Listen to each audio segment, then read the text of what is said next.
start off with Assistant Director Akil Davis. He's from the FBI in Los Angeles. Thanks a lot, Mike. Good afternoon. As Mike just said, my name is Akil Davis. I'm the Assistant Director in charge of the FBI's Los Angeles Field Office. This morning at approximately 11 a.m. local time, our police and fire partners responded to an explosion at the 1300 block of North Indian Canyon Drive in Palm Springs, just behind us, a couple hundred feet. In addition to the FBI, Palm Springs PD, the Palm Springs Fire Department, and other agencies, including the ATF, Riverside County Sheriff's Department, Desert Hot Springs Police Department, Cathedral City Police Department, as well as the San Bernardino County Sheriff's Department, all responded to this incident. The FBI, which has an office nearby, responded with approximately 6 agents initially. Currently, one person who was near the vehicle is deceased, but at least 4 people are injured. I'd like to offer our best wishes to those injured and hopefully for a quick recovery. After my remarks, Chief Mills will provide a status on the injuries, as well as community safety and other road closure precautions. This explosion was significant, covering several blocks north, south, east, and west of the 1300 block of Indian Canyon. Roads are closed as there is wide debris field over 250 yards. The FBI's evidence response team is on scene right now, processing evidence, and will be here for a significant amount of time. Our bomb technicians are working with the post-blast scene as well to determine the origins of the blast. We are working to confirm the identity of the deceased, and we will provide that to you as soon as we can, but we are keeping that close hold in order to protect the integrity of the investigation. Make no mistake, this is an intentional act of terrorism. The FBI is investigating it as such. Our Joint Terrorism Task Force is here, working in lockstep with the Palm Springs Police Department, the ATF, and a whole host of agencies that I've already mentioned. If anyone has information regarding this incident, I urge them to call 1-800-CALL-FBI for any tips that might assist us in our investigation. Now I'd like to turn it over to Palm Springs Police Chief Andy Mills. Can you state your name again, please, and your title really quick? Yes, Akil Davis, Assistant Director in Charge, FBI Los Angeles. Thank you. Good afternoon. I'm Andrew Mills, M-I-L-L-S, Police Chief in Palm Springs. And with me today is our Mayor Pro Tem, Amy Soto, this side, as well as council members David Reddy, Jeffrey Bernstein, and Grace Garner, and our City Manager, Scott Stiles. I am really saddened by today's attack on our city, but I'm also hopeful because this city will rise, and this city is resilient and will be strong as a result of this.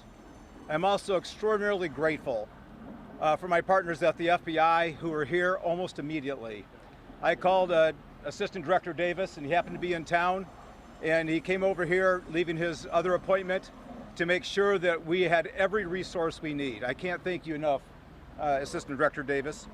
I'm also grateful for every other agency in the region here. Desert Hot Springs, Cathedral City, and the Sheriff's Office all sent officers immediately to help us, and as well as the fire department who was on scene shortly after the blast.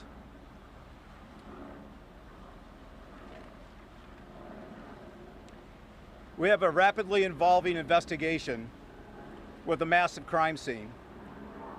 Our first priority was to ensure the safety of our community, and we were very concerned about secondary devices, and so we spent a lot of time and effort working with the Bureau as well as the Sheriff's Office, clearing the entire neighborhood, making sure that there was nothing that could harm our citizens any further.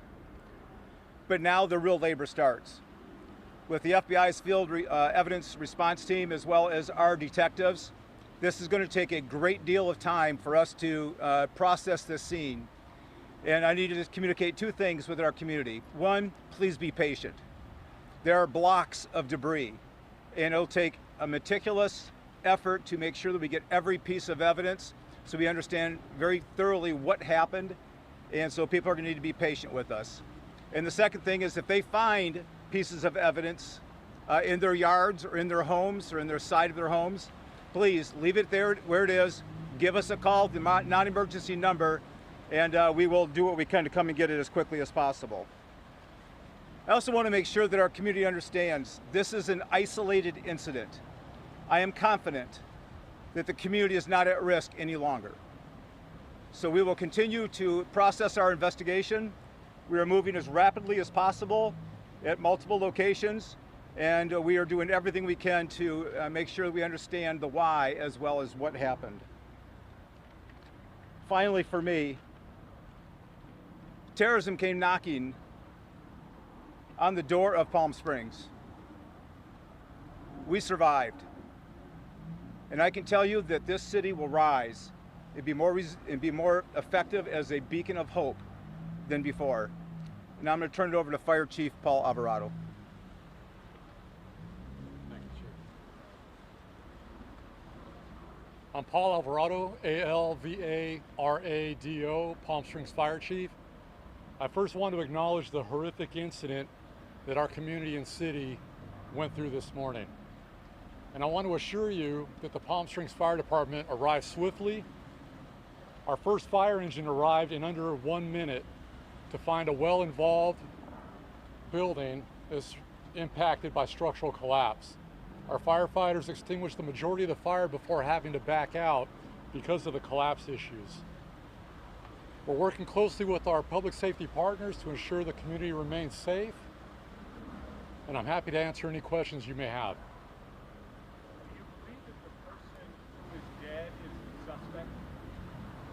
This is still under investigation, and I can't make that conclusion at this time. So it's possible the suspect is not either dead or in custody?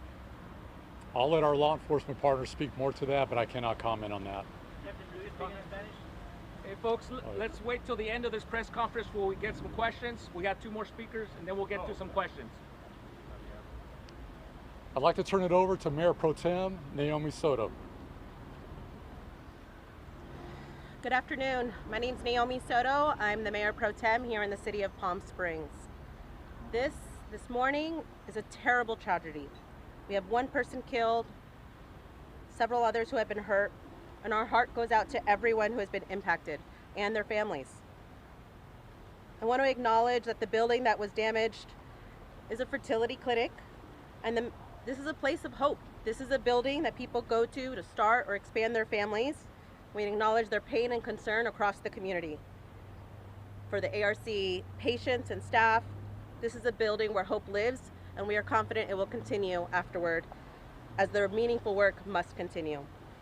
I also want to thank our first responders who ran towards the scene immediately and without delay. They responded and ran towards an unknown danger. Thank you to our brave fire department and our police department, and thank you to Police Chief Andrew Mills and Fire Chief Paul Alvarado for their leadership today during this tragedy. And I also want to thank out to all the different offices who have reached out to offer their support and resources, including Governor Gavin Newsom, Senator Alex Padilla, Congressman Ken Calvert, Senator Rosalie Ochoa-Bo, Assemblyman Greg Wallace, and all of our staff across so many departments who have stepped up today, including our council members and our city manager, Scott Stiles. It's been a hard day. There are several more hard days of work, but as the police chief mentioned, we need our community's patience as we move forward these next few days. Thank you. Okay, we're going to open it to just a few questions. Sir? Can you verify again, the person who died, is that believed to be an innocent victim? Or is it the suspect? And if it is an innocent victim, what do we know about the person who did this? Are they remote? Are they maybe incinerated in the car? Understood. It's a very good question, and I'm sure you guys will want those answers, and we will provide them for you as soon as we can. At this moment, this is what I'm willing to say regarding that. This is an ongoing investigation. We're not prepared to comment on that at this moment. We're not prepared to provide any additional comments on the relationship between the decedent and our person of interest. Why would you be certain that there is no threat to the public then right now, or risk? We have an ongoing investigation, and further comments will compromise that investigation. Was the clinic targeted? We believe so, yes. And you mentioned terrorism. Is this domestic terrorism? I'm going to say this again. This was an intentional act of terrorism. As our investigation will unfold, we will determine if it's an international terrorism or domestic terrorism. No matter which one, the Joint Terrorism Task Force is the lead on this, and we will find that out. As for the explosives, do you believe that this was some type of explosive that was made maybe at home, or is this something that was sophisticated, the operation? What can you say about that? I can't say much about that right now because it's ongoing. And based on your experience, Is Palm Springs the only place the investigation is happening? I'm sorry, sir. Can you ask that again? Based on your experience, what would be the amount of explosives that you can fit in a car to create this much damage blocks around? Let me be clear. This was probably one of the largest bombing investigations that we've had in Southern California. It's on scale of the Aliso Viejo bombing in Orange County. Breaking News Channel 3. Is there a second location in 29 Palms off Adobe Road? We've heard there's a police presence out there. Is that connected to this potential bombing? I'm not prepared to provide those comments at this time. A witness found a tripod with a camera as if it were being live streamed. Have you heard this? Is that something you're investigating? I have, and yes, it is something we're investigating. Mark, Sir, you at had this a point- question, Mark? No, she asked it. Sir, at this point in the investigation, had the clinic received any threats prior to this incident? Not that we're tracking. So is there or is there not a suspect you're looking for? We have a person of interest in this investigation. But we are not actively out searching for a suspect. Does that answer your question? Is that person of interest in custody? All right, No folks, comment. We're going to conclude the press conference. We plan to do something later. Okay, as we get more information, we'll be able to release more information. So right now, that's all we have right now with our press conference. We're concluding it. Thank you. Thank you. Thank you. I will reach out to our media outlets to let Okay, you guys we know are- when the next press conference. Do you have anybody in Spanish? Mayor, Just do you speak awaiting Spanish? word on when the next press conference will be, but we are just wrapping up that press conference from Palm Springs. The FBI, the ATF is on scene. We heard from FBI Assistant Director in charge of the LA field office, Akil Davis, who apparently was already in Palm Springs at the moment when he was called into action, and Palm Springs Police Chief Andy Mills. Yeah, Akil Davis said that this is one of the largest bombing investigations they've seen in Southern California. So that kind of gives you an idea of just how big this was. He did also mention that they are not actively searching for a suspect, but that's about all the information we were able to get on the person of interest in this investigation. It's tough. We know what they're saying. They're just not allowed to say it. The police chief said the public is not at risk. The FBI assistant director in charge says there's a person of interest in this case. We are not actively searching for the bomber. So, you know, we can read between the lines a little bit when we are told by police that the public is not at risk.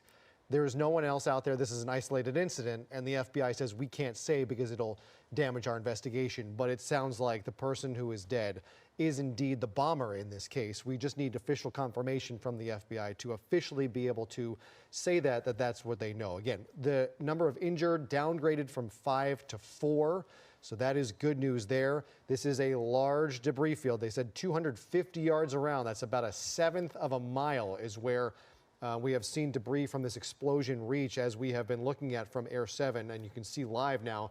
There is the building in question at the center of your screen. The explosion happened in the parking lot at the right of your screen. The debris field exploding out onto the road, onto Indian Canyon Road, and across the street where we saw damage as well. We do have an interview with an eyewitness who saw what happened today. Let's listen to that right now. It's like you would throw somebody was shooting at you, or it was a big bang. It startled everyone over here. You know, we all looked around like, what was that? What was that? And there wasn't nothing right here, but in about 2 seconds after the explosion, you seen a big black smoke just popped in the sky, and that's when we knew something had majorly happened. So, and then we discovered it was a car blew up. I was looking for the person, and like all the doors were open. The blast blew all the doors open. So there was a guy going in every door asking, is everybody okay? Is anyone in here? And there was no answer. And from the 2 or 3 of us that were standing in the parking lot, it wasn't no one there. It was just debris everywhere. So the only thing that I seen that was visibly safe or alive was that cell phone and that tripod that was mounted to that little fence that he had it mounted to.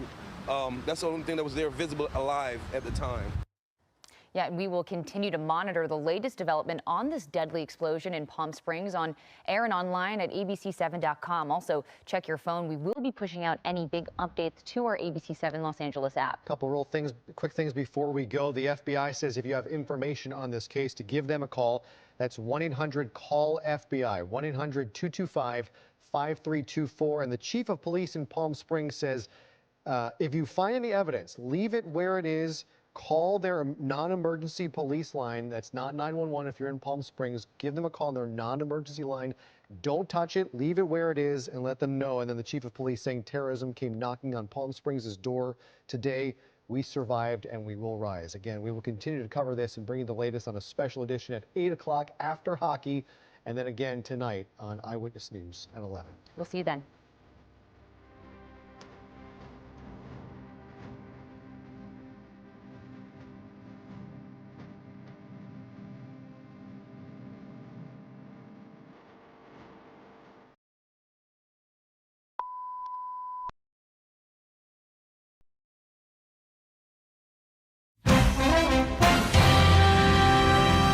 Tonight on PBS News Weekend, Israel mobilizes forces for a new ground offensive in Gaza, capping one of the deadliest weeks since the ceasefire collapsed.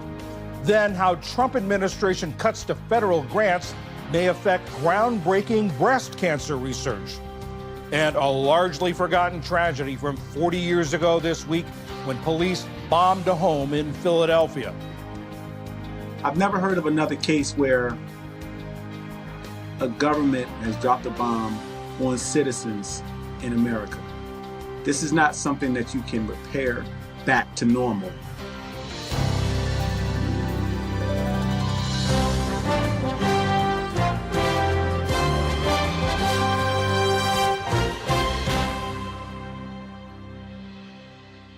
Major funding for PBS News Weekend has been provided by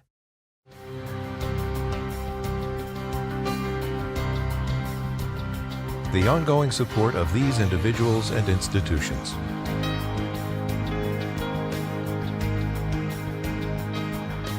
And friends of the NewsHour.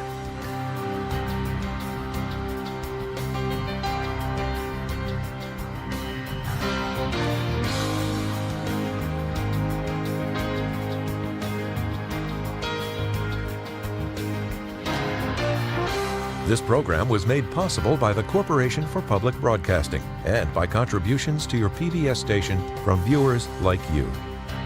Thank you.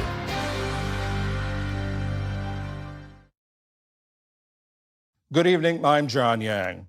The Israeli military says it's mobilizing forces for a new ground assault in Gaza after Palestinian officials said about 300 people died in waves of airstrikes over the past 72 hours. Officials say the objective of the new offensive, dubbed Operation Gideon's Chariots, is to pressure Hamas into freeing the remaining hostages held in Gaza. Even with the mounting fighting and preparations for more, ceasefire talks resumed today in Qatar. Jerry Shee is the Washington Post Jerusalem bureau chief. Jerry, this operation was approved earlier this month by the Israeli cabinet. Any sense of why the delay or the distance between the approval and then launching it?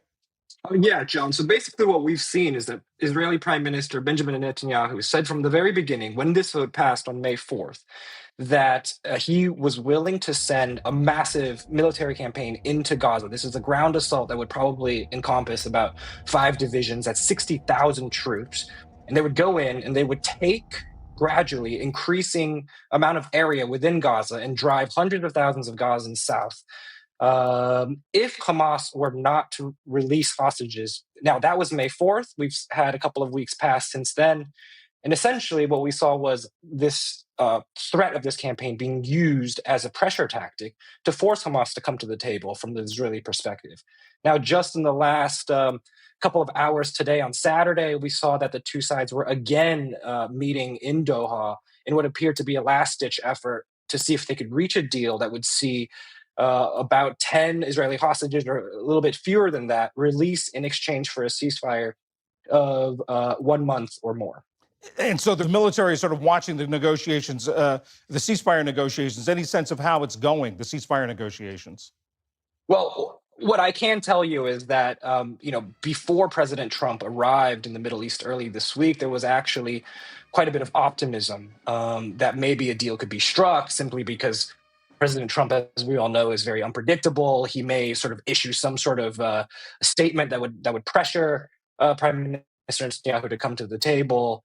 And we saw that Hamas also released, as a quote-unquote goodwill gesture, an Israeli-American dual citizen, Idan Alexander. What we heard was that essentially, as of Thursday and Friday, the talks were completely deadlocked. Now we're seeing kind of one last push. Today, the defense minister, Israel Katz, said that it was precisely because of the threat of this impending massive military operation that forced Hamas to come back to the table earlier today on Saturday. So we're waiting to see how that goes. But there's a very high possibility, I would say, that we could see a major escalation in the coming 24 or 48 hours.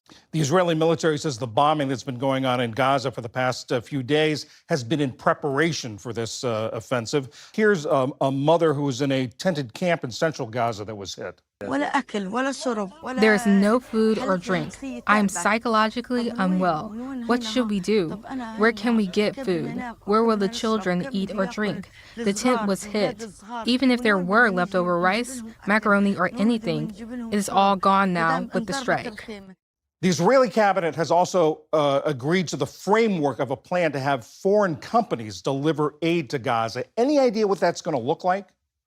Yeah, John. So that's precisely a very important point to keep in mind, which is that aside from the threat of this imminent military campaign and what has already been an extremely bloody week in Gaza that have seen more than 300 people killed in Israeli airstrikes, we're also facing this very quickly deteriorating humanitarian situation. Now, on March 2, the Israeli government began to enforce essentially a full spectrum blockade of all food, fuel, medical supplies, everything going into the Gaza Strip, because the Israeli government claims that a lot of the aid shipments going in have been diverted by Hamas. Now, it's been more than 70 days that have passed without a single ounce of food entering the Gaza Strip. The UN has warned of a very imminent famine setting in within the Strip. And so something needs to happen soon. Jerry Shea of the Washington Post from Jerusalem. Thank you very much. Thank you, John. In tonight's other news, nearly 24 people are dead after severe storms moved through the Midwest and South. In Kentucky, 14 people were killed, a number that's expected to go up. The worst damage appears to be in Laurel County, south of Lexington. In Indiana, strong winds knocked out power and reduced buildings to rubble. And in St. Louis, 7 people were killed when a tornado slammed through the area. Residents say it shook their homes and tore them apart and shredded trees. The windows flew out from the bedroom. The entire back of my house, this is was my dressing room. And you can see straight into the alley now. The National Weather Service says the Central Plains states could be in for another round of severe storms tomorrow night. The Supreme Court said on Friday that the Trump administration cannot deport a group of Venezuelan men it says have ties to a violent gang by using the centuries-old Alien Enemies Act. A 7-2 majority said migrants in custody in North Texas must be given enough time to challenge their deportation orders. The unsigned opinion said they are entitled to constitutionally adequate notice prior to any removal. The case goes back to a federal appeals court. On social media, President Trump posted, "The result of this decision will let more criminals pour into our country. This is a bad and dangerous day for America."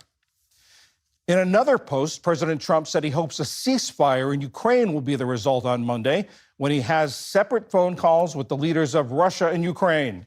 This after 9 people were killed and 7 others injured in a Russian drone attack on a civilian bus in northeastern Ukraine. The bus had been sent to evacuate residents close to the front lines. Ukrainian President Volodymyr Zelensky accused Russia of deliberately targeting civilians. And World Pride festivities kicked off today in Washington, D.C., this year's host community. The biannual celebration is being held against the backdrop of the Trump administration's moves against the LGBTQ community. On the National Mall, the American Civil Liberties Union and other groups unveiled a massive collection of quilts. The panels were handmade by transgender people and their families. Previous World Pride events have been a boon for the host nation's tourism. But this year, several countries, including Germany, Ireland, and Denmark, have issued official travel warnings for their citizens who are transgender or non-binary. Still to come on PBS News Weekend, how the escalating feud between the Trump administration and Harvard could affect medical research, and a largely forgotten tragedy that rocked the city of Philadelphia 40 years ago. This is PBS News Weekend from the David M. Rubenstein studio at WETA in Washington, home of the PBS News Hour, weeknights on PBS. The Trump administration's feud with major American universities escalated this week. A federal anti-Semitism task force notified Harvard that $450 million of the school's research grants are being cut. And that's on top of the $2.2 billion that had previously frozen. Laura Barone Lopez spoke with one of the affected researchers, Joan Brugge's, the director of Harvard's Ludwig Cancer Center. Dr. Brugge, you've been working for years on breast cancer research. Tell me, what type of research exactly are you doing and the type of progress that you've made? In my lab, the ultimate goal of our research efforts is to find better ways to detect and to destroy cancer in its tracks. And the breast cancer research project that is funded by a National Cancer Institute grant that is currently frozen specifically aims to identify and profile the earliest precursors or harbingers of breast cancer before these precursors become cancer. So the goal then is to develop methods to detect these early precursors and then design treatments that prevent them from becoming cancer. So that means, say, if someone had one of those, what's known as a BRCA gene, that you could help stop that in its tracks? Yes, this would allow us to monitor the development of or the expansion of these early precursors. And even before we had treatments for them, we could be able to tell when they're starting to expand, and that would be a real cue. That would be the cue for those women to have the prophylactic breast cancer mastectomies. How important ultimately are federal grants in the work that you do? I would say federal grants are the most important contributors to our research effort.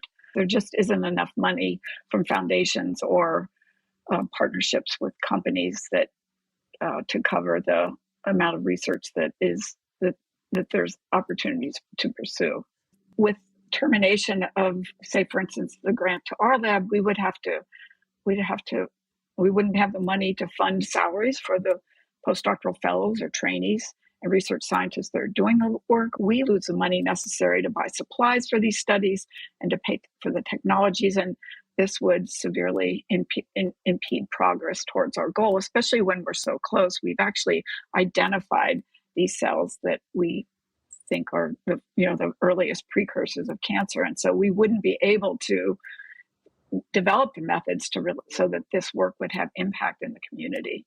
I never imagined that there would be an across-the-board cut in research that could have such important implications for the general well-being of the United States.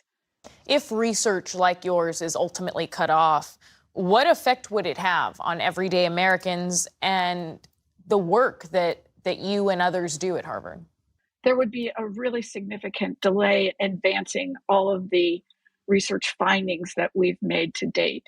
And so this, would slow down the development of therapies, depending on how long and how broadly these cuts are applied. But there are a lot of other consequences, like the reduction in research funding would reduce the pipeline of disease impacting discoveries from U.S. academic institutions to pharmaceutical companies that then translate the discoveries into treatments and cures for diseases. So industry relies on these discoveries. We would also lose our competitive edge and leadership in the world. Laboratories in other countries would have a significant competitive edge if the discoveries are made outside the United States. There's also obviously economic implications, not only from the loss of revenue from the treatments, but also from the enormous research income that comes to companies who generate the reagents, supplies, and services for academic research. And a major concern is that we're going to lose our best and brightest scientific investigators, the young trainees, to other countries. Some people aren't going to want to pursue careers in biomedicine with this uncertainty in research funding. Dr. Joan Brugge, thank you for your time. You're welcome. Thank you. Late this week, the government terminated the grant sustaining Brugge's work. Harvard searching for alternate funding.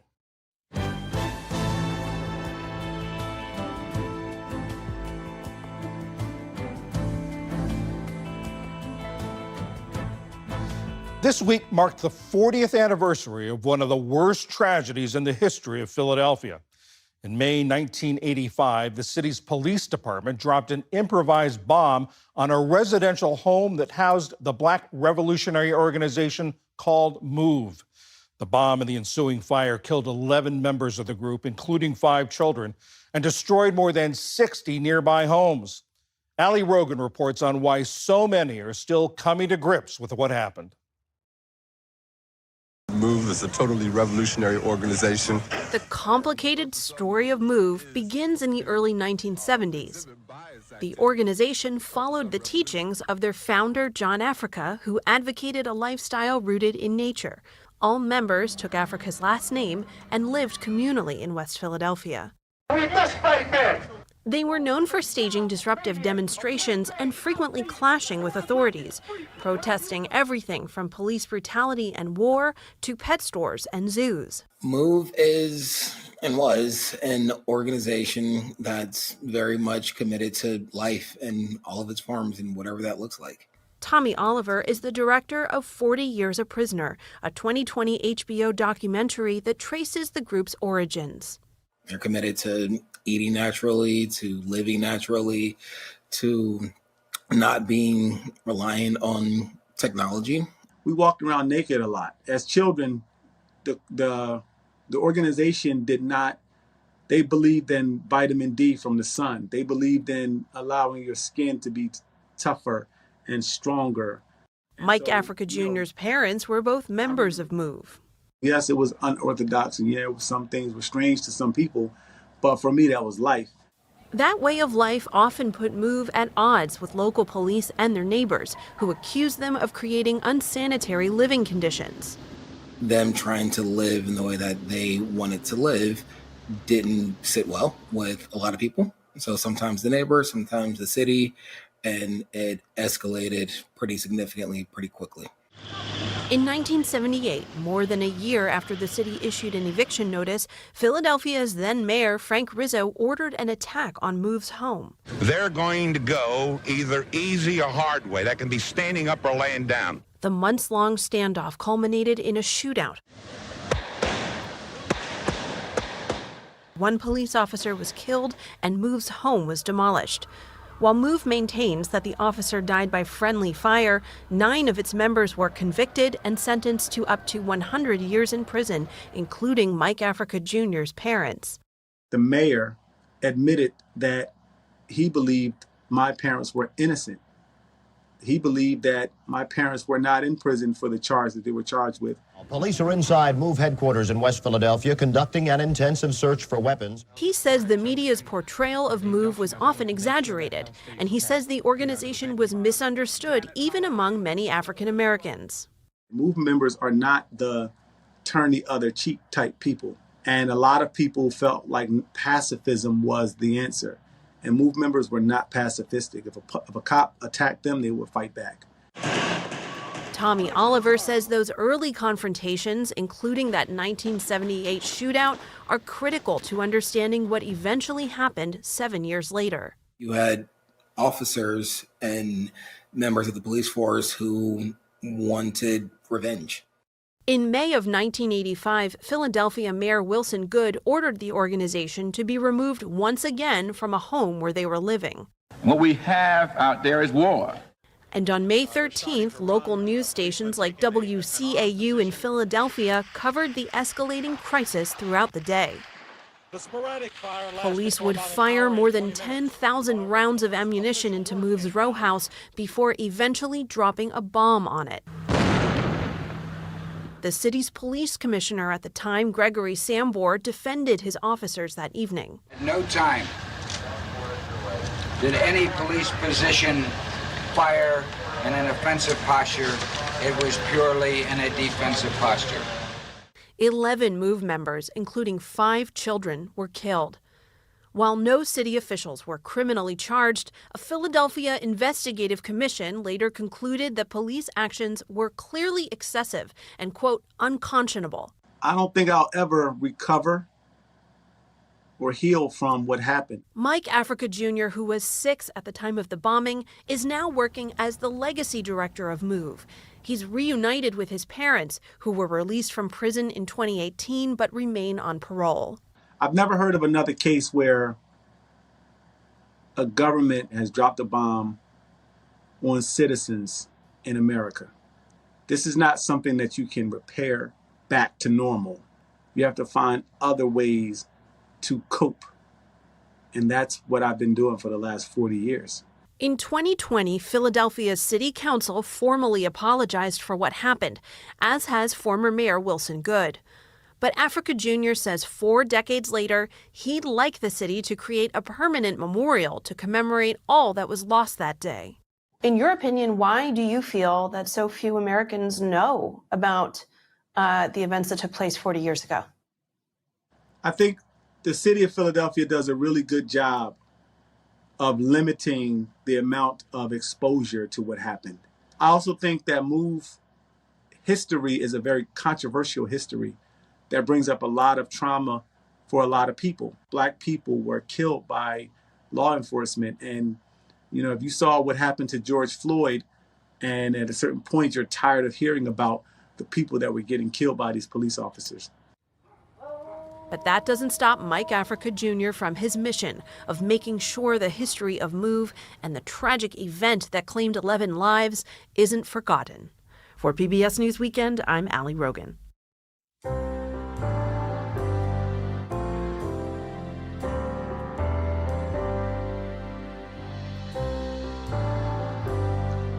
The Hmong are an ethnic group living primarily in China and Southeast Asia.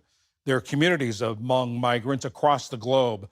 For Asian American and Pacific Islander Heritage Month, Isabella Jabilian of Rhode Island PBS Weekly recently spoke with a Hmong family about their history and their journey to America.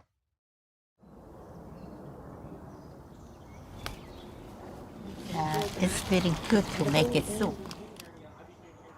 Very few times my mom and dad have told me they love me, but I know based on how they show me and based how they feed me. When they feed you, it's a sign of love. My name is Johnny Koo, and this is my take on growing up Hmong. The term Hmong means free man. I would describe it as an ethnic group. We don't have our own country, we have our own language. Hmong, I guess the best way I can say it is we're not a place, we are a people. A lot of Hmong history, you know, they were written in tapestry. They were sewn in tapestry by our mothers and our grandmothers and our aunts. To the outsider looking in, it just looks like tapestry, but when you really take the time to dissect it, you'll see there's a story being told. In our culture, we call this the pandao. This one in particular explains my family's journey exactly. My mother and father grew up in Laos, and it was around the time the Vietnam War happened that my father was recruited to join the Vietnam War. Laos, the strategic key to Southeast Asia's richest areas. The United States did not know how to navigate the jungles, and because the Hmongs were familiar with the jungles and the terrain, they were sort of like navigators in the jungles. When my dad was first recruited into the Secret Army, he was about 15 years old. When the U.S. left the war, they had to fight for their lives. They were enemies of Laos, and the orders were to kill the Hmong families on site or to put them in re-education camps. When my family were in the concentration camp and they were slated for either re-education or they were slated to be executed, my sister, my oldest sister at the time, she was so skinny that she was able to get her hand untied from the ropes. And after she got her hand free, she was able to untie my family. They were able to escape those camps. They decided to flee Laos. The only way was to cross the river that was adjacent to Laos and Thailand. There were soldiers that were guarding the rivers. My sister, at the time, she was probably 1 year old. She was on my mom's back and she slipped off. And my father just said that if we go back for her, that there's a chance that we all might be dead. But my mother was able to rescue her, and thankfully they were able to get across the river safely. So eventually they did settle into Thailand, where they stayed for a while until the United States offered them political refuge. My father was an immigration caseworker, and he would help get a lot of immigrants into Rhode Island. A lot of the folks coming in did not have a voice, and there was a lot of fear for the refugees coming in for the first time. My father did a lot of work with community leaders to help ease those fears and to help those early refugee settlers to become a part of the community. We lived in South Providence near the West End. I have a really, really big family, 7 siblings. 4 were born in Laos and Thailand, and 3 of us were born in the United States. I am the last of the 7. I am the baby of the family. So the Hmong community was always tight-knit. My father told me, if you're traveling somewhere and you're tired and it's late and you have nowhere to stay, find a phone book and you look up the last name Koo and you say, listen, I am so-and-so's son from Rhode Island. Is it okay if we stay at your house tonight? And he said that they would open up their home for you. And that's just the community that I've been taught.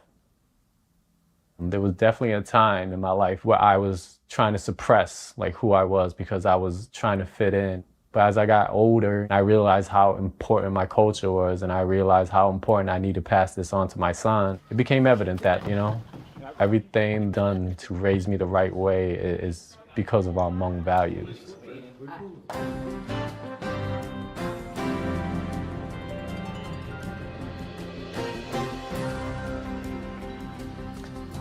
And that is PBS News Weekend for this Saturday. I'm John Yang. For all of my colleagues, thanks for joining us. See you tomorrow. Major funding for PBS News Weekend has been provided by Certified financial planner professionals are proud to support PBS News Weekend. CFP professionals are committed to acting in their clients' best interest. More information at letsmakeaplan.org.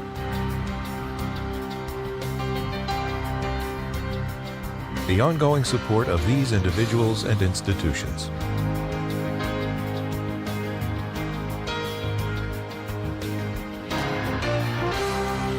This program was made possible by the Corporation for Public Broadcasting and by contributions to your PBS station from viewers like you. Thank you.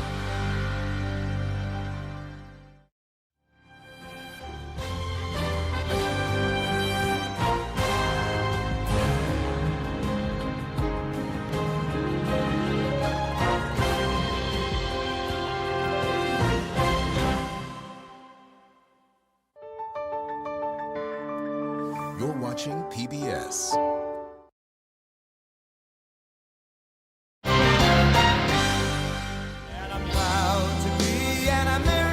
President Trump makes his first major international trip, stopping in Saudi Arabia, Qatar, and the United Arab Emirates as he denounces past foreign policy and charts what he called a new path forward. I will be ordering the cessation of sanctions against Syria in order to give them a chance at greatness.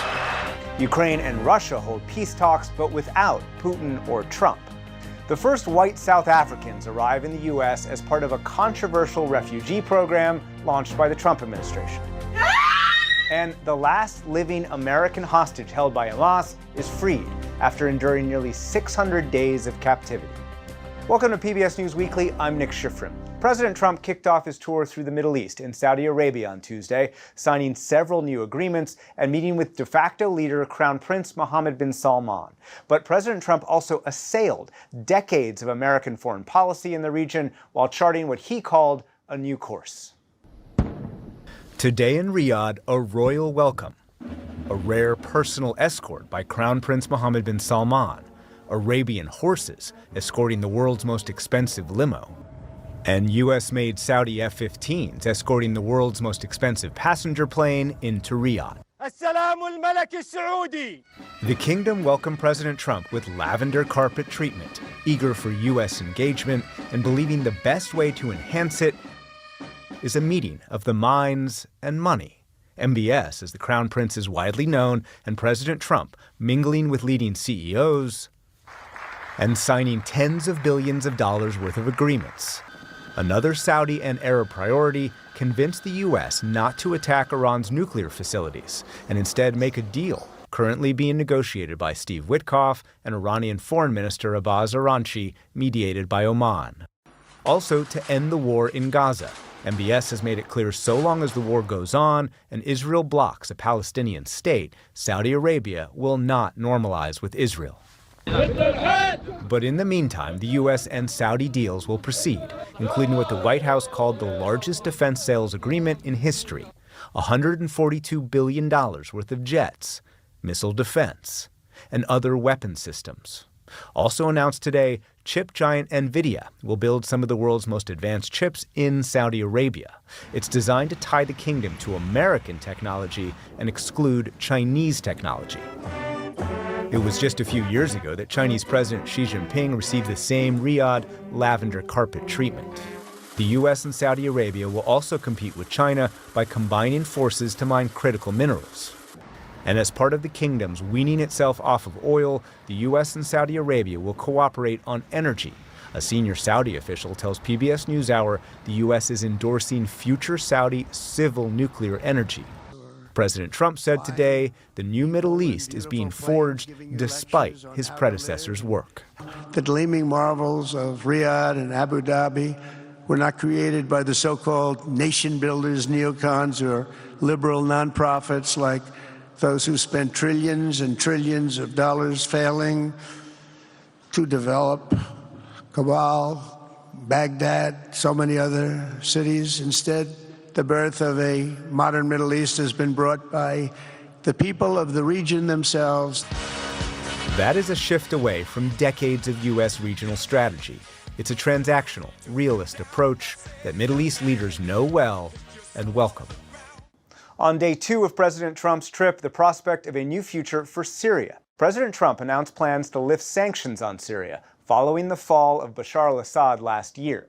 President Trump said the move will, in his words, give them a chance at greatness. The announcement came as President Trump met with Syria's interim president, a former jihadist who until recently had a $10 million U.S. bounty on his head.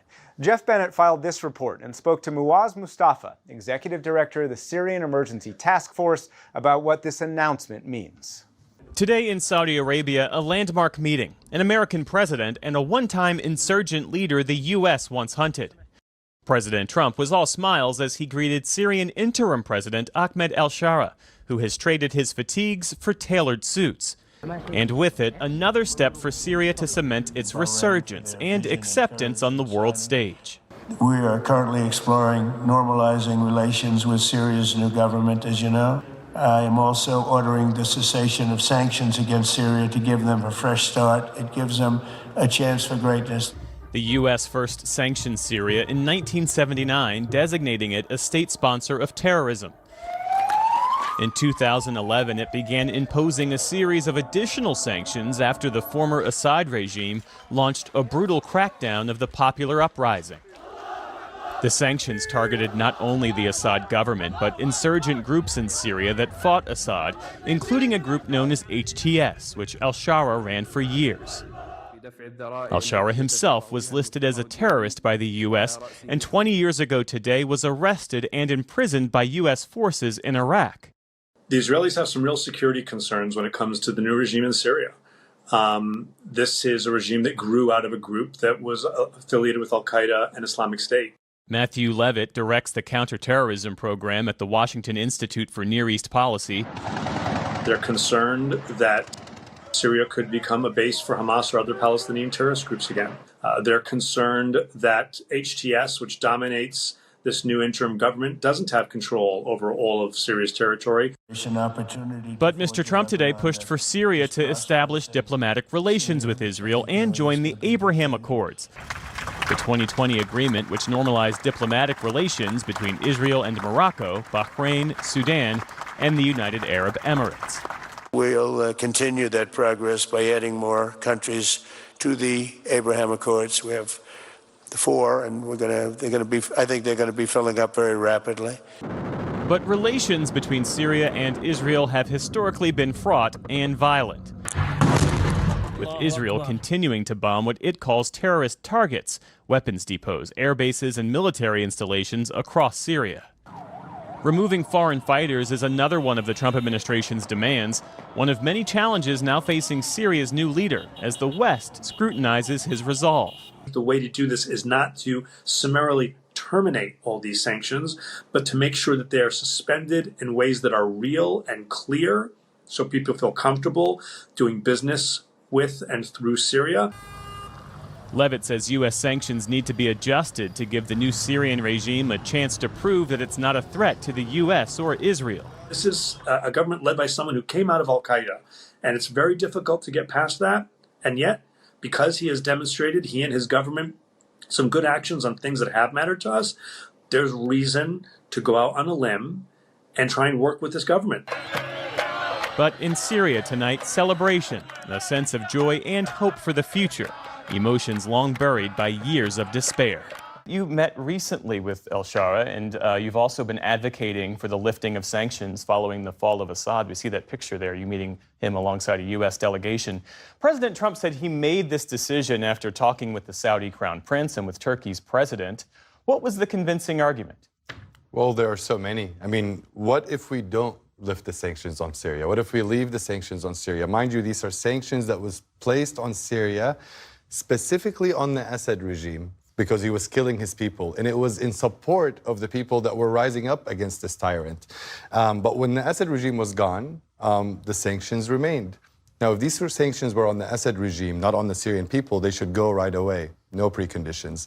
The fact that they remain, it begs the question, were they always sanctions against the Syrian people and not this tyrant? The other thing is, if somebody had come to the U.S. and said, look, we will beat and defeat Iran, ISIS, Russia, and the Assad regime in Syria in exchange for the lifting of sanctions, the answer would have been absolutely yes. Well, that's exactly what happened there. If we don't lift the sanctions, Syria would become a failed state. Financially, it had weeks, to go. And that means ISIS, Iran, Russia, Hezbollah is back. So we should ask ourselves what happens if we don't lift the sanctions. That would be a disaster for the region and the world. Day 3 of President Trump's trip brought him to the United Arab Emirates, where once again, a country eager for U.S. engagement gave President Trump massive investments and a glittery Gulf welcome. Tonight in Abu Dhabi, the carpet was gray, and the fans were adoring for the president's third state visit in 3 days, full of pomp and circumstance. The Emirates' first astronaut gave President Trump a tour of the presidential palace before the UAE bestowed on President Trump its National Medal of Honor. And President Mohammed bin Zayed promised to invest $1.4 trillion in the U.S. in the next 10 years. This partnership has taken a significant leap forward since you have taken office. I know you'll never leave my side. I know that. And you know the special relationship that we have and our country has. So our country's back with you. This is an incredible culture that I can say. All week, President Trump has been showered with the Gulf monarchy's economic and cultural riches. Today, the Grand Mosque. And in return, President Trump has endorsed Gulf priorities, including making a diplomatic deal over Iranian nuclear enrichment. Iran has sort of agreed to the terms. They're not going to make, I call it in a friendly way, nuclear dust. We're not going to be making any nuclear dust in Iran. And we've been strong. I want them to succeed. I want them to end up being a great country. Today's agreements also include a U.S. commitment to share AI technology with the Emirates and for the Emirates to turn away from Chinese technology. And President Trump promised the Gulf the American military assistance it desires. As president, my priority is to end conflicts, not start them, but I will never hesitate to wield American power if it's necessary to defend the United States of America or our partners. And this is one of our great partners right here. Late this week, Ukrainian, Russian, and American representatives descended to Turkey for peace talks, but notably missing Putin and Trump, who had floated the idea of a major summit. The first face-to-face talks between Russia and Ukraine since 2022 lasted 2 hours and yielded few major results. President Trump himself downplayed the significance of them before they even started. I know nothing about a delegation. I haven't even checked. Look, nothing's going to happen until Putin and I get together, okay? On the ground, Ukrainian President Volodymyr Zelensky was in Turkey, but the Russian delegation was made up of relatively mid-level officials. In the end, the two sides agreed to a prisoner exchange, 1,000 troops from each side, and they discussed future talks between Putin and Zelensky. We are satisfied with the result and ready to continue talks. But speaking after the talks from Albania, Zelensky questioned the authenticity of the Russian efforts and called for a ceasefire. I call on Putin to give his delegation real authority, and we need a full stop to the killing, long enough to give diplomacy a real chance. Part of President Trump's Middle East trip, his announcement that the U.S. government is poised to accept a luxury airplane from Qatar valued at nearly $400 million. President Trump wrote on Truth Social, the Defense Department is getting a gift free of charge of a 747 aircraft to replace the 40-year-old Air Force One. But the announcement raised ethical, legal, and national security concerns. Kathleen Clark, an expert in legal and government ethics and professor at Washington University School of Law in St. Louis, joined Jeff Bennett to discuss. So President Trump today, he called the offer of this airplane. He said it was a nice gesture that would be stupid to turn down. And the Attorney General, Pam Bondi, reportedly said in a memo that this was perfectly legal because it was a donation. Bondi, we should say, worked as a foreign lobbyist for Qatar. What questions does all of this raise for you? This appears to be an illegal, unconstitutional payoff from a foreign government to the president at a scale we actually have never seen, on the order of $400 million. You use the word payoff. Why? I use the word payoff because it implies corruption, and that's what we're talking about here. Our founders put into our Constitution a prohibition on government officials, including the president, accepting payments, gifts from foreign governments. They didn't want our government officials to be tainted by this kind of conflict of interest. And that's why the Constitution includes this emoluments clause and says that the president and others cannot accept such gifts unless Congress specifically authorizes it. What about the level of transparency? The administration says this is all happening out in the open. There should be no concerns. Does that in any way counteract the perceived conflict of interest? Not at all. This is not a situation where disclosure cures the crime or disclosure cures the conflict. Our founders didn't say the president and others cannot accept gifts from foreign potentates unless they disclose them. They said the president and others cannot accept gifts from foreign potentates unless Congress affirmatively consents.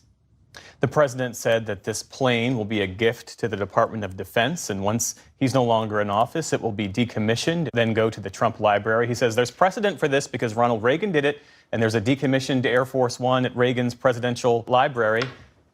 What do you make of that? There is no precedent that I'm aware of a president accepting a gift on this scale from a foreign government. And the fact that he's doing so while laundering it through the Department of Defense and using it as the equivalent of Air Force One for a couple of years does not in any way diminish the corrupt nature of this deal. What about the national security concerns? Air Force One is a flying fortress for the President of the United States. If this were to move forward, the U.S. Air Force would, of course, have to receive this plane. They'd have to basically strip it down, search for surveillance devices, and then rebuild it to fit the needs of transporting a president. The idea that an Air Force One would originate from a foreign government, what questions does that raise? It raises all sorts of questions about electronic security. But even in the way you phrase that question, it undermines the claim that this is actually some kind of bargain for the federal government. It's not that the federal government is getting the equivalent of Air Force One for free. They're getting an airplane frame that they will then have to, as you say, strip down and examine for, conduct countermeasures, electronic countermeasures, and then provide it with the same kind of capacity that our Air Force One jets have. This is no bargain. It's not even a corrupt bargain. It's just corrupt. If this moves forward, what precedent does it set, not just for President Trump, but for future presidents? I'd say that President Trump thinks he's going to get away with this.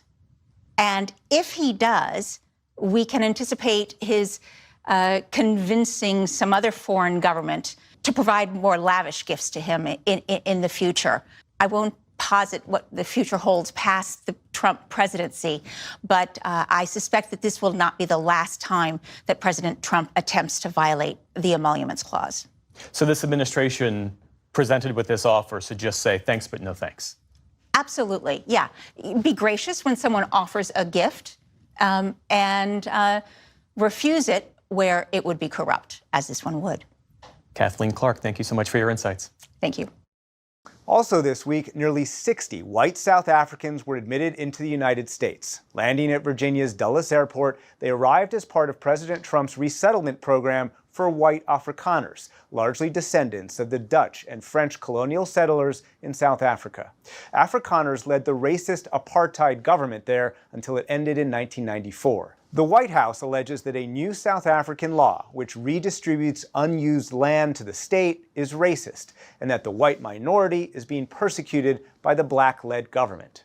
Applications from these white families were fast-tracked by the administration even on the same day it suspended the U.S. refugee resettlement program, leaving thousands of approved refugees worldwide stranded. Amna Nawaz spoke to Bill Freilich, the head of the Refugee and Migrants' Rights Division at Human Rights Watch. So President Trump was asked about the classification of these families as refugees. Here's what he had to say about conditions in South Africa. It's a genocide that's taking place that you people don't want to write about, but it's a terrible thing that's taking place. And farmers are being killed. They happen to be white, but whether they're white or black makes no difference to me. But white farmers are being brutally killed, and their land is being confiscated in South Africa. White farmers being brutally killed, their land being confiscated. What do you make of these allegations of white genocide, as the president has said, as we know Elon Musk has said before, and the classification of these families as refugees? Yeah. Well, this is not factually supported from any of the information that we've seen. The expropriation law that you mentioned only came into effect in January. And it is stated that it is for non-compensation for private land that would go into public hands if that land has been unused, if there's nobody living and working on that land or developing it. And so far, of course, none of that land has actually been taken. So there have been homicide rates that are high rates in South Africa. I think it was like 13,000 in 2023, but only single digits were farmers that were killed. Now, you don't want anyone to be killed, and I don't want to disparage any one person's story, but we don't have the phenomenon of people fleeing the country as we do with refugees all over the world. There are about 38 million refugees in the world who, by definition, are people who've crossed an international border because they're fleeing persecution, they're fleeing war, they're fleeing conflict. And there are no Afrikaner refugee camps. The UN High Commissioner for Refugees didn't refer any South Africans of any background, of any race, of any language for resettlement in the last year. So this is something really new and different from anything we've seen. And the families who arrived today were approved in a few months' time. We understand they were flown over on a State Department chartered flight. Is that the usual process for refugee resettlement? No, I mean, you often have refugees that have spent years and years in refugee camps, and then out of the millions of refugees in the world, less than 1% are ever even referred for third country resettlement. They have exhaustive vetting, security screening, health screening, screening to make sure that they actually do have a well-founded fear of being persecuted. And they usually are people that have great difficulties in the country of first asylum. They're people that have difficulties in the refugee camps in which they're living. Maybe they're being persecuted in the country of first arrival as well. So these are circumstances that you would assess on a case-by-case basis, and that takes a long period of time to do. This was done in 3 months. And these are people that came directly from their country of origin. They were not people that were living in refugee camps. They were not people that were vetted by the UN Refugee Agency or referred to the United States in the normal way. And they were flown here in chartered planes paid for directly by the U.S. Usually it's the International Organization for Migration that does travel loans that refugees are expected to pay back, actually, upon arrival. As we speak, we know the Trump administration has ended deportation protections for a number of countries, people from Afghanistan, Haiti, Sudan. The refugee resettlement program, as we noted, has been halted. It's very difficult to ignore the racial dynamics here. White South Africans have been allowed in while people from majority black and brown countries have been kept out. What do you see when you look at these policies? Clearly, there's a racial twist here. When you see again, going in the first Trump administration, where he described Haitians as coming from four-letter word countries, that he said he wanted people that looked like Norwegians to come to the United States.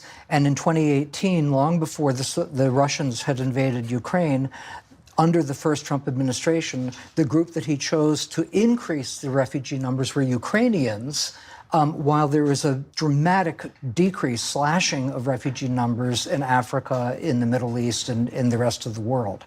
And so now we've seen a complete closing of the door, a total suspension of the refugee resettlement program for all refugees everywhere. And then 18 days later, another executive order that privileges only white South Africans. Bill Freilich from Human Rights Watch, thank you for being here. We appreciate your time. Thank you for having me. Finally, the last living American hostage held by Hamas was freed this week. His release came as Israeli Prime Minister Benjamin Netanyahu called for the reoccupation of Gaza, escalating Israel's military actions in the region. 584 days. Adon Alexander is free in his mother's arms. The Israeli-American soldier reunited with his family.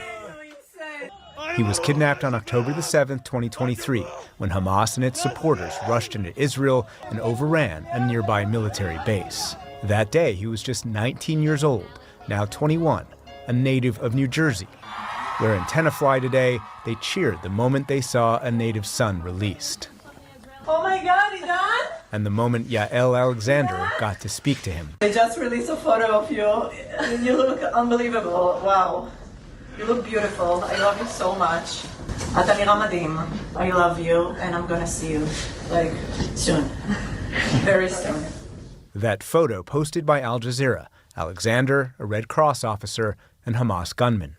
But today's release does not include nearly 60 non-American hostages still held by Hamas.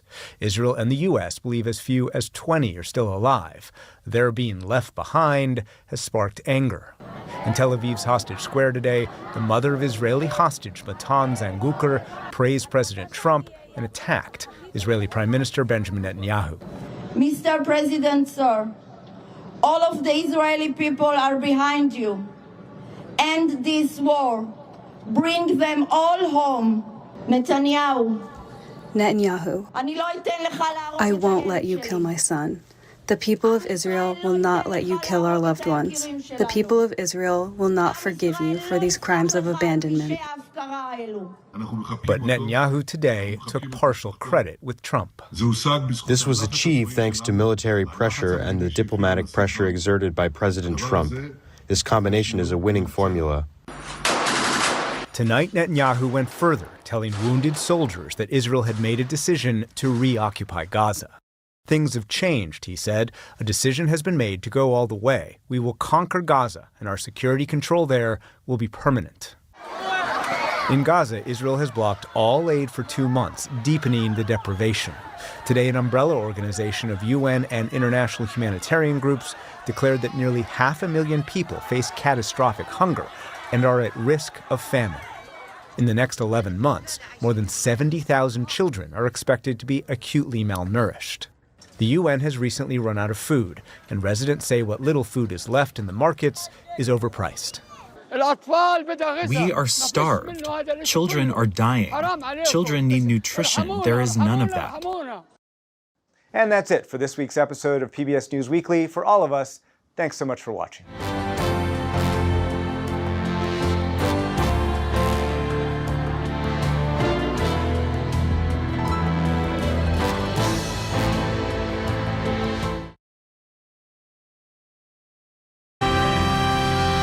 Good evening. I'm Jeff Bennett. And I'm Amna Nawaz. On the NewsHour tonight, global markets surge as the United States and China announce a deal to roll back steep tariffs for now. Hamas releases the last living American hostage held in Gaza in what's being described as a gesture of goodwill toward the Trump administration.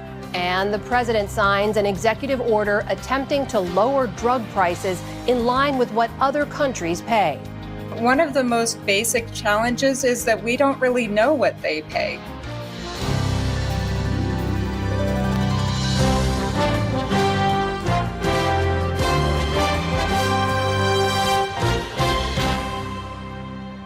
Major funding for the PBS NewsHour has been provided by the ongoing support of these individuals and institutions, and friends of the NewsHour, including Leonard and Norma Chlorfine, and the Judy and Peter Bloom Kovler Foundation.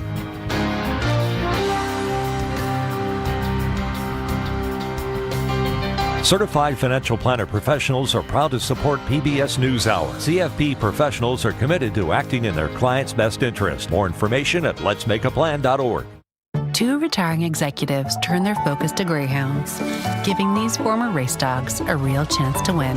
A Raymond James financial advisor gets to know you, your purpose, and the way you give back. Life well planned.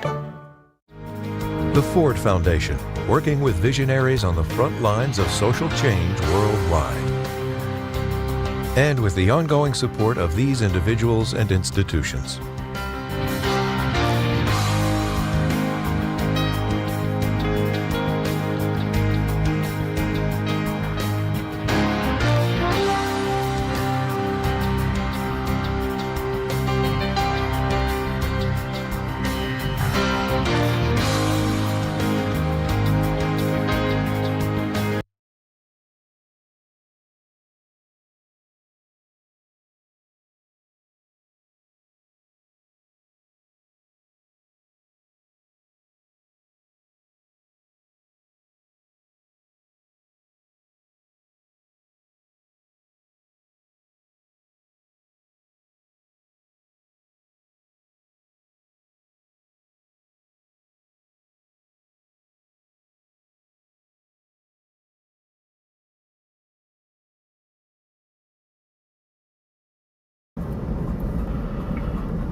I'm not in my big Jeep, I'm in my baby Jeep, and I don't really like being on stuff like this in the baby Jeep.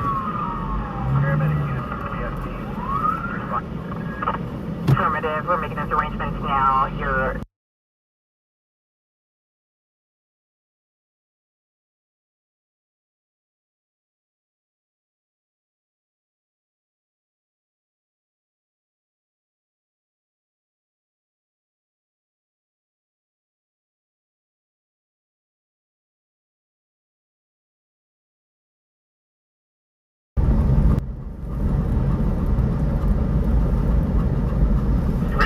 priority 7, Mercy Southwest, traffic running to Memorial.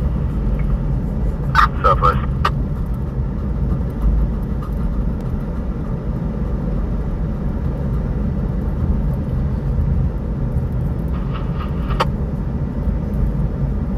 Play 3221 Oliver Street, and 6 is first in. Correction, 5 is first in. This is how my little baby car does going over the bumps, going back up the hill. Not this part, the next part. Like a rodeo, eh? Report any units until less than 19.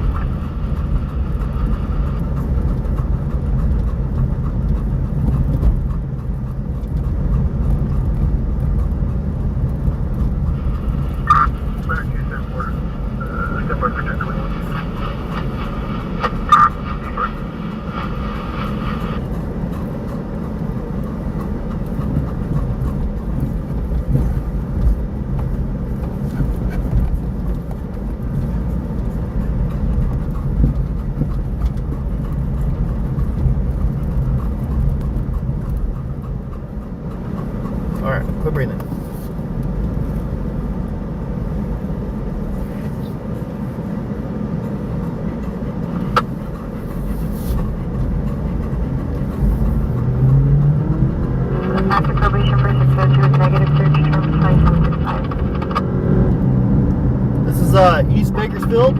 We're on one of the hills in between two large communities.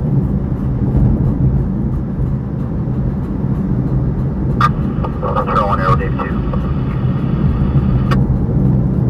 David 2, go ahead. Journey rapid unit 1-1. Oh wow, there's flames right here, guys. We have an ambulance assigned to call you.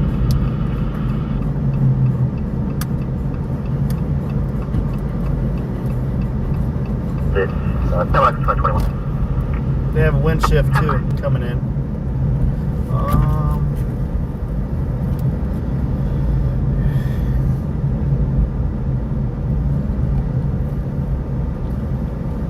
Guess we can park right here, huh?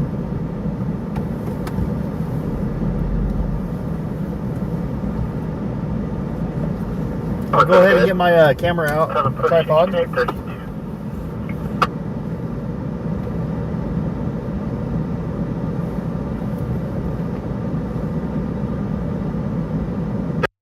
Through HIMSS, hundreds of thousands of guys are finding doctor-trusted treatment for their ED. In fact, we'll show you one. This is HIM.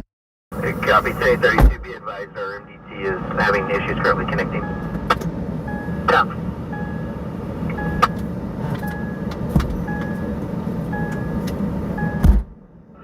The tractor and the first aid. Turning your traffic. Okay, guys. We're gonna watch them battle this fire. Physical just south of the first aid booth, in between the first aid booth and the tractor. Stand forward towards the east. Same front gate outside. Okay. This is en route from 23rd and M Street.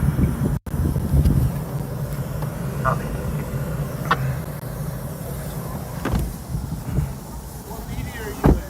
Hi, I have a YouTube channel. I'm live on YouTube right now under Dad's Gone Live. And I also work for KNN, which is Key News. So we send stuff off to all the agencies around here.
Active fire is right in front of us, guys. They got this knocked down pretty quick, but there's still a bunch of active fires around here.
Yeah, I am. That's why I'm away from all the... So you're not going to go to Rome? I mean, I was asking if the law, or you guys just asking me? I mean, I thought the law says. Right? I'm not trespassing. There's no crime being committed here. There's no tape. I'm not here to slay. I'm away from all your fireworks. I'm out of smoke. I'm away from all the things. And I have my media commitments. So I'm just asking. I was told to tell you by the chief's office. The guy that I waved and shook his head like. Well, I mean, it's the same reason why there's people sitting over there. We're trying to get them out. Yeah, they're not press or media.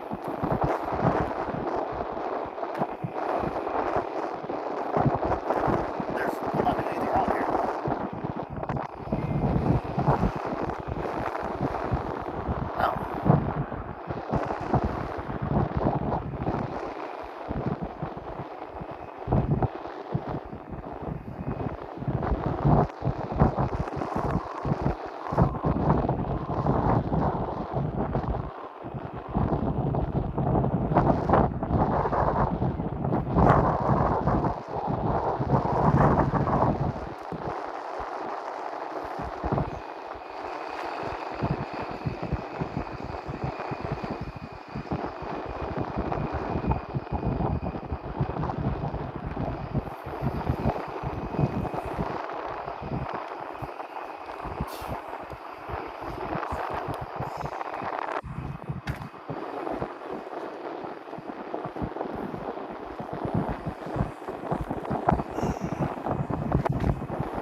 Hey, do you have a quick second?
Alright, sorry about that, guys. I had to make a quick phone call. Take 20% off your first month of Sophia's online, college-level courses and take control of your education. With Sophia, access 70-plus courses, all online and designed to transfer for college credit, so you can further your college education whenever or wherever it works for you. Use promo code SPRING2025 and get one step closer to your education goals today. Prefer a pill? This is an injection-free weight loss option. Weight Loss by Hers offers access to oral medication kits. Simple, all-in pricing. Ongoing care included at no extra cost. Free shipping right to your door if prescribed. Through Hers, your weight loss plan is personalized to your goals. Plus, you get access to unlimited messaging with a licensed medical provider. No insurance required. Basically, I got told, yeah, you're fine, man. Don't worry about it. So I just want to make sure that I'm not going to cause, any issues or anything like that.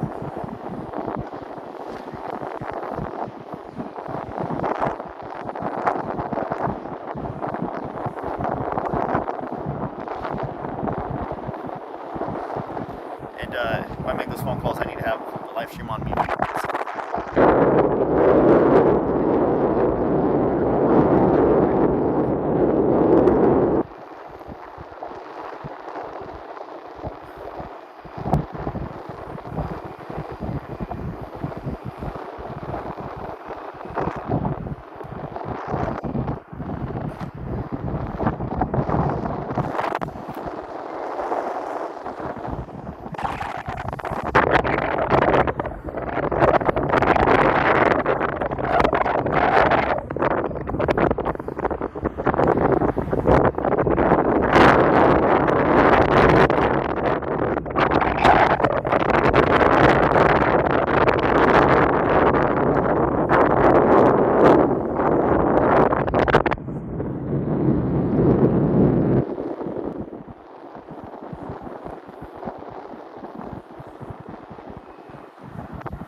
I do need a better mic. I do apologize, guys. I know for a fact I need a mic.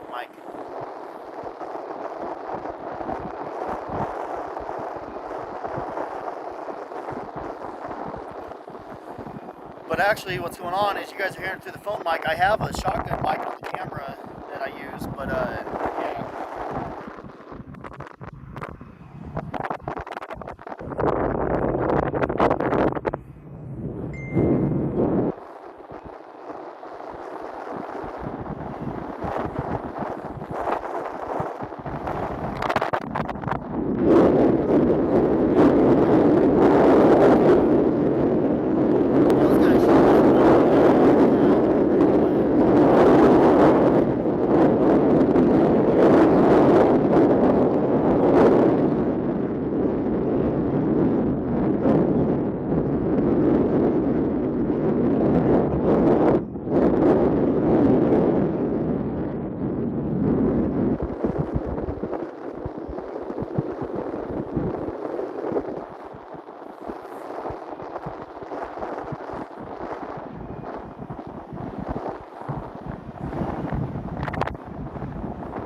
Knocked down. They're going to do the mop up, and forward progression has been stopped, and now they're just going to do the mop up. We'll go ahead and send this in the news stations anyways.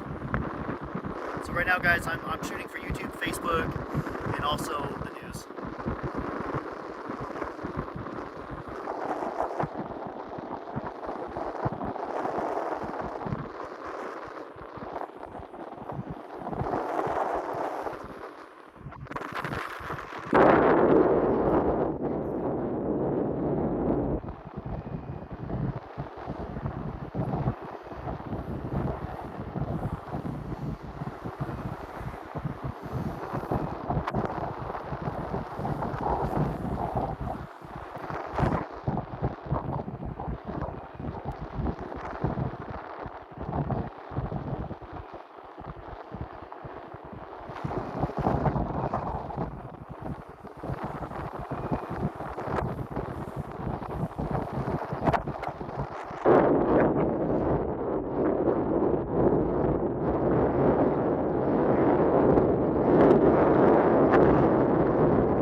son's got a lot of stuff going on.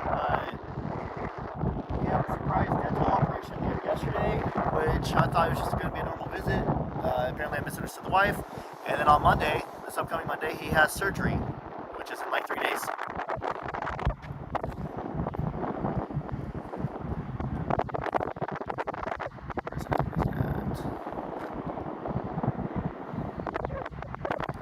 There he is.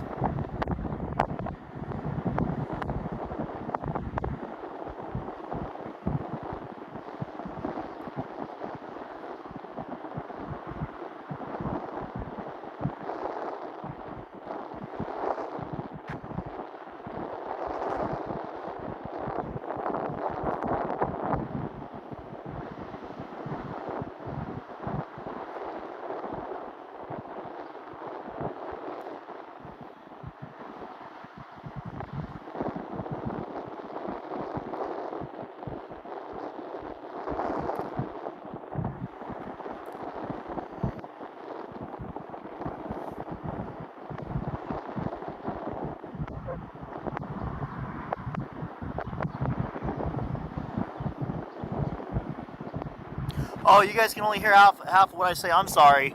We're almost done here, guys. We're almost done here.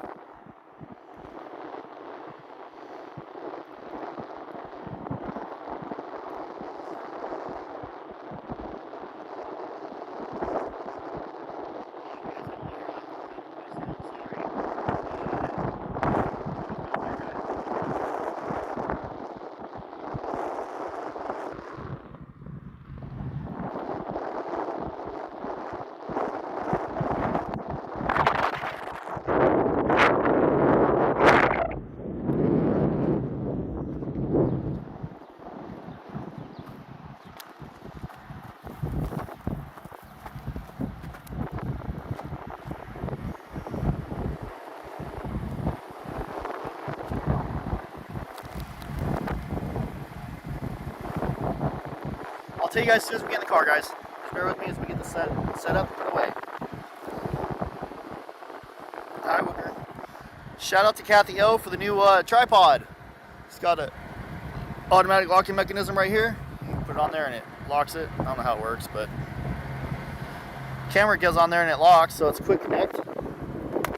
So thank you so much, Kathy O, for that again. Scoot over, Ruger. Scoot you too. Come on, go. Whoa, super chat. Gene, be safe and don't forget to hit the like button. Thanks so much, Gene. In unit 300. Oh my gosh, man. That was a surprise. Thank you so much, Gene. That's really nice of you. Thank you. Thank you. Hop in the chat, guys. Tell her thank you so much. Alright, 2011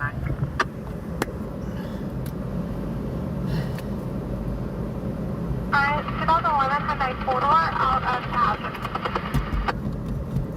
Copy, current. It'll expire in June 2026. Copy. You're up to 9. You show 15 parties 2 and 1 Richmond. Yes, it is very windy and gusty out. With daily ED medication by Hims, you can be ready to go anytime with no planning required. Choose from a range of one. Copy, truck.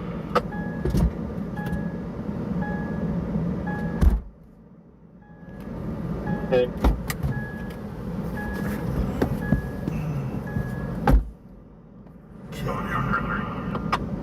Dang, you're all nice and comfy in here, bro. No smoke or nothing smelling.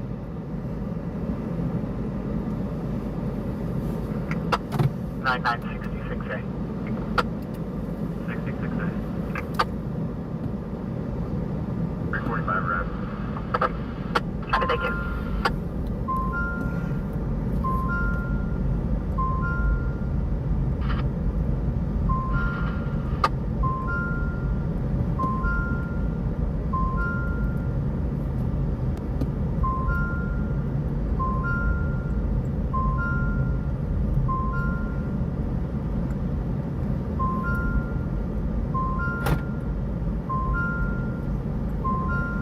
Let's turn around right here. We'll turn around right here. Dang, some beautiful houses, guys. I'd love to live right here. This is beautiful.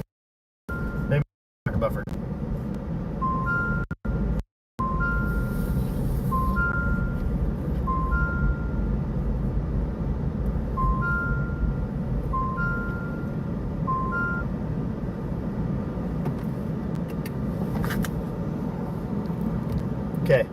We're gonna watch this fire truck real quick while I get this uploaded, guys.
explosion was so crazy. It blew out the glass of this liquor store. Look at this liquor store. Oh my God.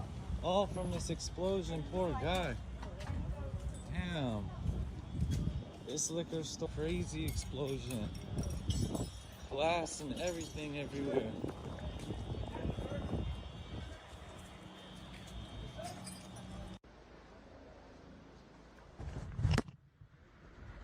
Sounds good. Sounds good. I hear you.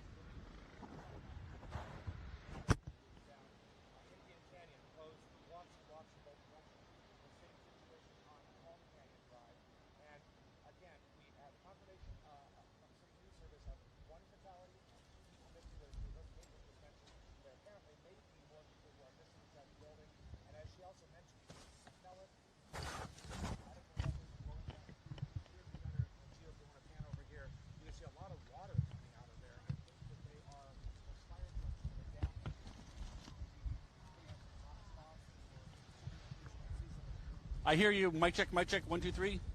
Hello, hello. Can you hear me?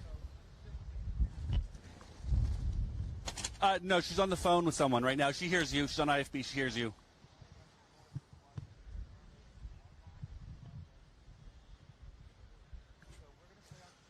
Technology.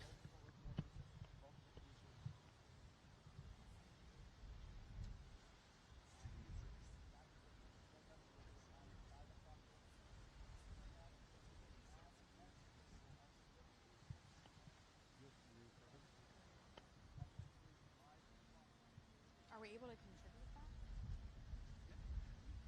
We use this new service for our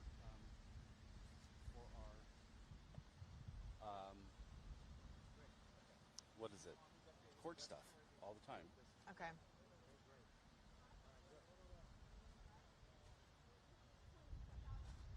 But there's like. Oh.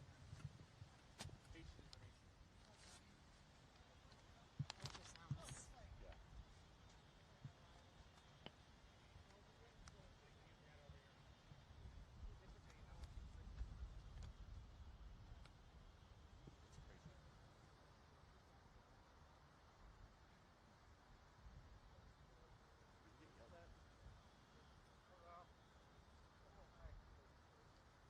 Yeah, what are they thinking?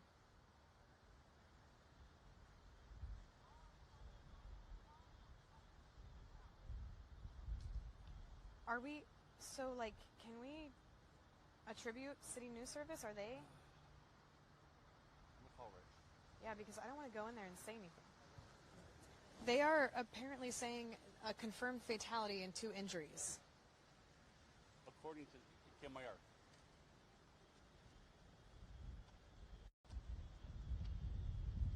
Okay. That's according to KMIR. But I'm not.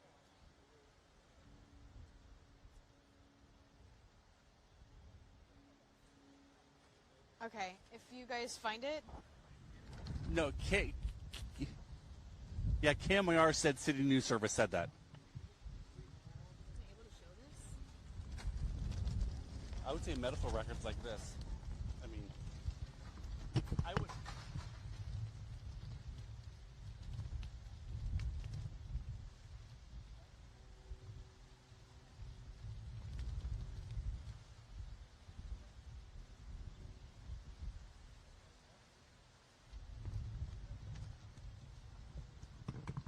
Are you guys reading the statement from Desert Regional, or do you want me to?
Jesus.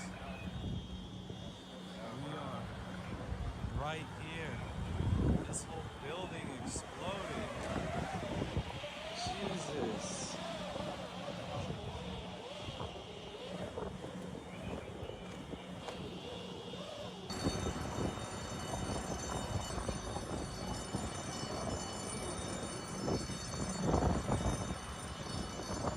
Explosion was so crazy, it blew out the glass of this liquor store. Look at this liquor store.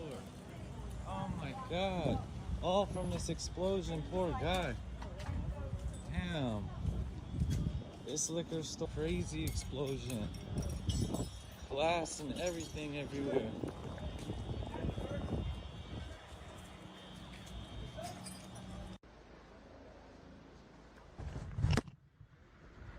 Sounds good. Sounds good. I hear you.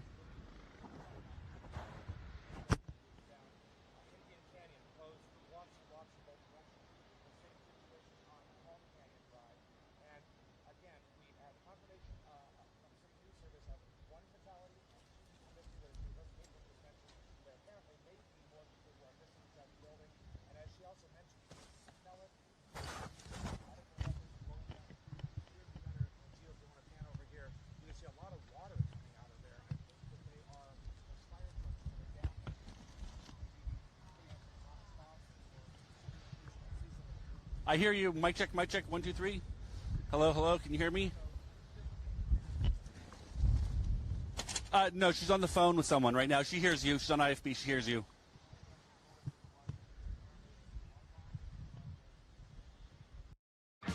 More boxes, more options. Grainger has over 1,700 box types in stock and ready to help you pack, store, and ship.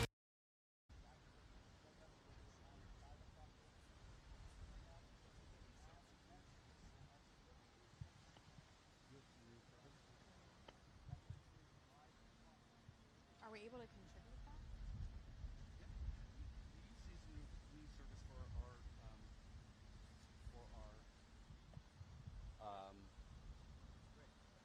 what is it? Court stuff all the time. Okay.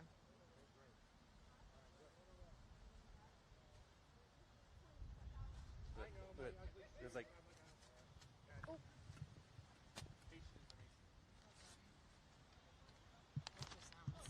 Yeah.